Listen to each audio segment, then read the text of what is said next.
know that most of what you've seen, read, or heard about Billy the Kid is untrue? My name is Gail Cooper. I'm a medical doctor and forensic psychiatrist. My specialty is murder case consultation for the defense. For 20 years, I've used my expertise to uncover the real Billy the Kid. Researching over 40,000 pages of archival documents and books, I've written the revisionist history. It's shocking, it's liberating, and I've written books demolishing the hoaxes, hijacking the history. My talks will share with you what I've found. Cover-ups, misinformation, and fakery, to use Old West lingo, will bite the dust.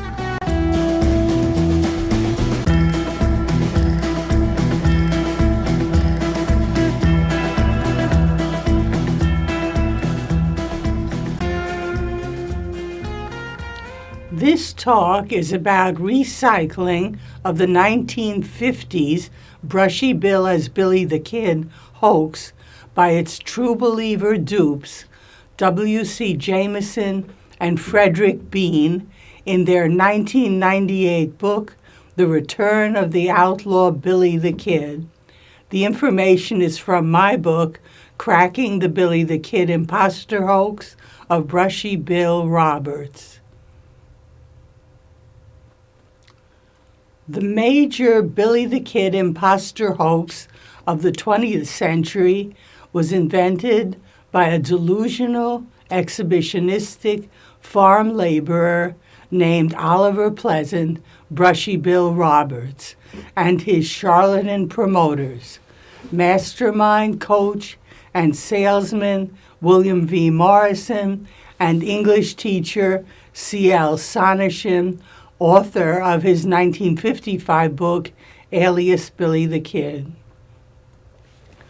Brushy Bill died in December of 1950, a month after being exposed as an imposter in his New Mexico gubernatorial pardon hearing as Billy the Kid. Morrison died in 1977, scheming to the end. Sonneshin, living to 1991, had time to convert a new generation of dupes, who then published their own Brushy backing books. But Sonneshin hid his Brushy hoaxing by prolific membership in historical societies and by playing an historian. See Talk 50 on Sonneshin, link below. The Brushy Bill hoax percolated for 43 years after publication of Alias Billy the Kid. Scholarly historians of the second half of the 20th century ignored it as obvious fakery in light of their discoveries. But by 1998, Sonneshin's protégés, William Carl W.C. Jameson, a country music singer, and now deceased Frederick Bean, a novelist, published The Return of the Outlaw Billy the Kid, dedicated to Sonneshin and Morrison. In it, true believer Jameson stated, "This amazing story captivated me such that for the next 28 years I investigated it at every opportunity." Jameson and Bean wrote, "We believe the case for William Henry Roberts as Billy the Kid is stronger than the case against it." Converted by the hoax's special knowledge trick, historically ignorant and avoiding their day's history books as conspiring against Brushy, Jameson and Bean wrote, "Roberts' recollections of people, places, and events were too detailed and precise for a semi-literate man to have come from sources other than from personal experience." This paraphrased their idolized mentor, Sonneshin. In Alias Billy the Kid, he'd written, "The original fact remains unaltered. Brushy Bill knew too much to have been an outsider. If Brushy Bill Roberts wasn't Billy the Kid, then who was he? Jameson and Bean missed the right answer, not Billy the Kid. Sanderson's sinister influence is reflected in the return of the outlaw Billy the Kid. Jameson and Bean cited his martyr-like lament that he'd been vilified for promoting Brushy Bill, but had gotten, quote, never one shred of evidence to disprove Robert's claim. That's how lying Sanderson deflected Jameson and Bean from history books, which proved him, Brushy, and Morrison to be charlatans. Sanderson's seduction of Frederick Bean and W.C. Jameson is seen in letters. On April 27, 1990, Bean wrote to Sanderson that he'd followed up on his advice to contact William Tunstall, a Brushy Bill genealogy faker backed by Sanderson, and Donald Klein, a Brushy opponent. Bean had a question. Klein told him Morrison was a car parts salesman, not a lawyer. Was that true? It was true. Morrison was an imposter. So Sanderson responded evasively to Bean on May 6, 1990, while manipulatively implying that backing Brushy required noble courage. Sanderson wrote, Bill Morrison never said he was a licensed attorney. He spoke of himself as a non-practicing lawyer. I gathered that he had studied law, perhaps in night school in St. Louis. What he did for a living was handling bankruptcy cases. Note that this implies as a lawyer, but Morrison, besides being a car parts and copier machine salesman, was just a bankruptcy liquidator, meaning he sold or liquidated a bankrupt person's assets to pay their creditors. If he was a car parts salesman, I never knew it. Actually, my chief reason for wanting not to be involved in this brouhaha about Brushy Bill is the disposition on the part of some of the participants to be destructive. I hope you can get out of this without getting your fingers burned. I think you are in some danger. Note that this grandiosely faked peril was copied by later Brushy hoaxers. On May 9th, gullible Frederick Bean responded to Sanderson, writing that he'd decided that Morrison was in fact an attorney, since Webster's dictionary called an attorney a person who is legally empowered to act for another, though Bean missed that legally empowered meant by a law degree and license. Bean gushed, Morrison was, as you put it, a furious researcher. The credit for bringing Brushy Bill's story to light is entirely his. A new generation will be compelled by the story. This kind of adulating sucker was exactly what Sanderson sought for his secret ambition to defeat real historians. Bean's November 11th, 1990 letter to Sanderson showed that Sanderson was also aiding publication of Bean's book, supporting Bean's attack on Brushy opponent Donald Klein, and approving Bean's photo analysis to counteract the Lincoln County Heritage Trust's 1989 one, which proved no match of Brushy to Billy. Note that Bean's photo analysis is debunked in a later talk about his book.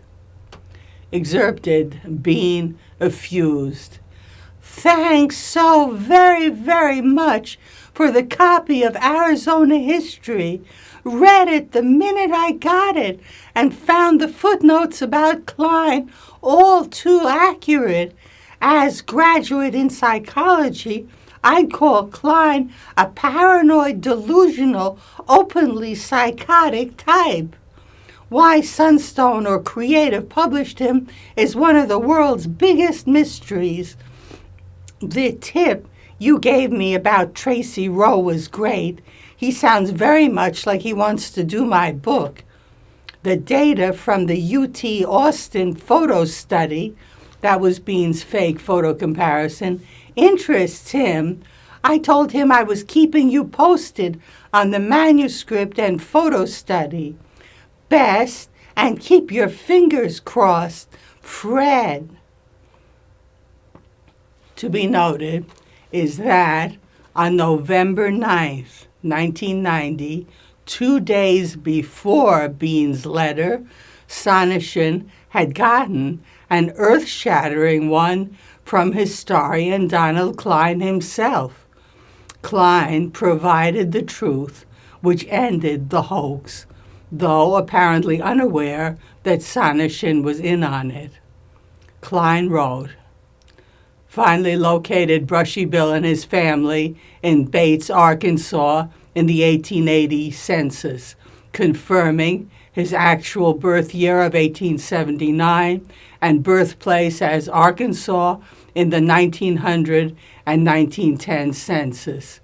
Morrison, Hefner, another Brushy backer, and Tunstall, the fake genealogy creator, claimed he has a cousin named Ollie L., and whose parents, Henry O. and Sarah Elizabeth Ferguson, were Ollie's parents and were Brushy's aunt and uncle, and he took Ollie's place in the late 1880s or later as their son. Yet here he is as Oliver Roberts, born in 1879, living with his so-called by Tunstall aunt and uncle, H.O. and Sarah Ferguson, as his parents in 1880 when he was 10 months old.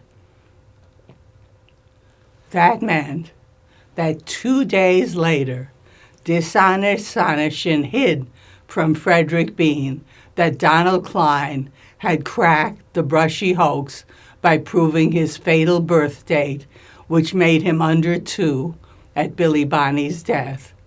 And if Sonneshin had doubts, as a supposed historian, he could have checked the census report himself. The return of the outlaw Billy the Kid's other author, W.C. Jameson, was in contact with Sonneshin from 1962 when he was in his English class to the man's 1991 death. Jameson recounted in 2012 in another of his Brushy backing books, Billy the Kid, The Lost Interviews, that Sonneshin told him that he'd warned Morrison to be prepared for historians trying to perpetuate what Sonneshin called status quo of the legend. That's what hoaxer Sonneshin called legitimate history. Jameson recounted that Sonneshin encouraged him to do further work on the man Sonneshin called William Henry Roberts, the hoaxer's made-up name copying real Billy's William Henry Bonney. Jameson and Bean also used a 1988 book by Sonneshin's protege of 6 years, William A. Tunstall, titled Billy the Kid and Me Were the Same. Tunstall had fabricated a family tree for Brushy by inserting what he wrongly thought were Billy's family names, like his alias Bonney, while lifting names from the Roberts family branch from Brushy's father's first marriage. Tunstall pretended it was an unrelated Roberts family and hid that Brushy came from his father's second marriage. Sonneschen's assisting Tunstall with his fakery can be seen in their attempt to make Morrison's daughter add that fictitious family tree to a possible new edition of Alias Billy the Kid. On March 23, 1987, Sonneschen wrote sanctimoniously and manipulatively to her. I think this would be in accord with your father's wishes. As you know, he was anxious to have our book reprinted, and that was why I agreed to let him renew the copyright in his own name. He never succeeded in finding a publisher, but he did not want his research to be lost, and neither did I. If he were alive, I am sure he would be delighted to talk to Mr. Tunstall. Mr. Tunstall believes that your father was right in his assumptions about Brushy Bill and has followed the trail with considerable success. He says that everything Brushy Bill said checks out. As your dad's friend and partner, I think my recommendations should carry some weight, and I hope you will reconsider. That ploy failed, as can be seen from Tunstall's April 24, 1987 letter to Sonneschen. Tunstall wrote, your letter of April 17th at hand, as well as a copy of your letter to Mr. Morrison's daughter. Thanks. I think she would make a big mistake to merely reprint the old Alias Billy the Kid. As I see it, I must deplete, he apparently meant delete, those items which are in error or incomplete, and add the new items which offers proof that Brushy Bill Roberts was in fact the real Billy the Kid. Close quote. In the real world, that's called forgery. There was more. According to W.C. Jamison's 2012 Billy the Kid, The Lost Interviews, Sonneschen himself had already admitted to fixing up Brushy in Alias Billy the Kid from Morrison's notes and Brushy's taped interviews. As Jamison innocently wrote, it became clear that Sonneschen used a relatively small amount of the information, and he heavily edited Robert's grammar, even adding and deleting words. In other places, Sonneschen merely summarized. Guileless Jamison thus revealed Sonneschen's own secret attempt to fake Brushy's match to Billy Bonney. Worse, this trickery apparently made Jamison and Bean think it was okay to do fix-ups since the return of the outlaw Billy the Kid, without informing readers, updates Brushy's claimed special knowledge by adding new historical names like regulators, fatally unknown to him. And by 1998, with racism red flagged by the civil rights movement, Jamison and Bean switched racist Brushy's N-word, Fort Stanton soldiers, to black. To Jamison and Bean, their mission was clear. Brushy just needed more proof. And that would also vindicate their idolized Morrison and Sonneschen. They would add so-called scientific photo comparisons of Brushy with Billy the Kid's tintype.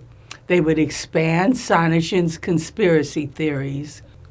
But key to their starry-eyed strategy was letting Brushy speak for himself through his tape-recorded interviews with Morrison and reveal his special knowledge.